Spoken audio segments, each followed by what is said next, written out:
did you forget who you are? How did you forget what you promised to do on the planet at this time? You didn't. You simply relocated from the place that the knowledge resides, inside your body. When you were born, all was good, right? You were happy. Mom was great. Dad was great. And then something happened. Mom was unable to give you the empathy and the understanding for which you yearn. Dad was disgruntled about his life and couldn't pay you much attention. Sis was born and took away time and energy from you. And you started to feel pain. So you decided you're going to pick yourself up by your bootstraps and sneer over your shoulder and immigrate to the sunny subdivision in the outskirts of your body. In this place, you didn't have to feel. The problem, though, is you left yourself behind. You turned away from yourself, and now you look for your purpose outside. Maybe it's under this rock, maybe it's in an ashram in India, or in that new relationship. I'm here to tell you as a life purpose coach, the only way you will find your life purpose is to turn back around and face yourself. Move back through the pain and the wounding of your childhood so you can land back in your body where your purpose resides. I had a client come in about a year ago. Her name's Julie, and Julie's a professional athlete. So Julie came in and she said to me, I want to find my life purpose. And Julie wasn't one of those women that just wanted to find their life purpose. She wanted to find her life purpose, right? You know, our athletes, they're focused on their goal and they're going to get there in a timely manner. So I said, okay, let's talk about your relationships. She rolled her eyes. Fine. There's really not a whole lot to talk about. There aren't many relationships in my life right now. I don't even want them. I'm happy alone.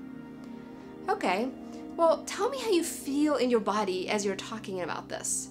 I don't feel anything. I'm fine. I'm fine. I'm strong. I make enough money. I'm great. I'm good on my own. Now, mind you, Julie looked anything but fine, right? She had brows were furrowed. She was all tense. So I just invited her again. Just go into your body and see what you're feeling as you are telling me about the situation. And as she dropped back in her body and really started to feel, the tears started to come.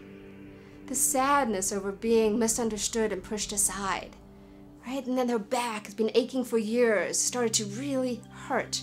The anger from not being heard, not having her needs met.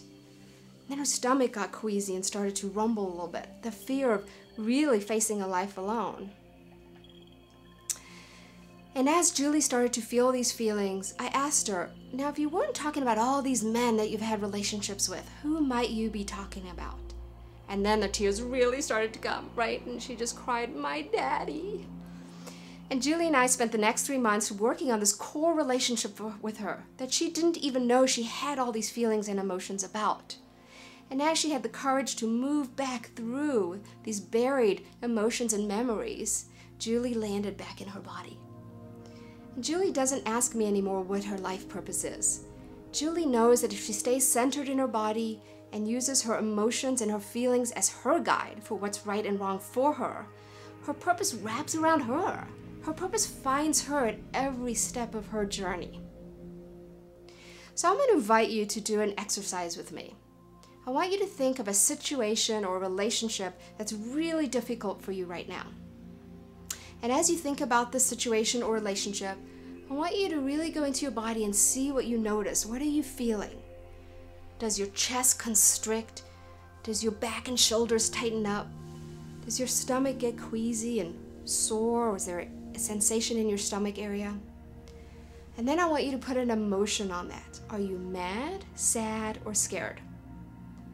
And using that emotion, I simply want you to finish the sentence, I'm mad that, or I'm sad that, or I'm scared that.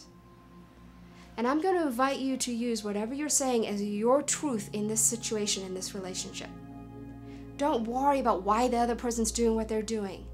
Don't make your feelings wrong because they're not enlightened. Use your truth as your guide for what is true for you. The more you do this, the more you will land in your body. And when you're firmly planted in your body, you will see your purpose never left you.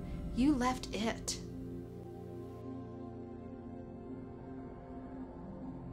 You guided me to find that truth that was within me, and it was really the truth of dealing with the pain and getting through that gave me a whole new sense of freedom. I feel much more grounded as to what I'm really here to do.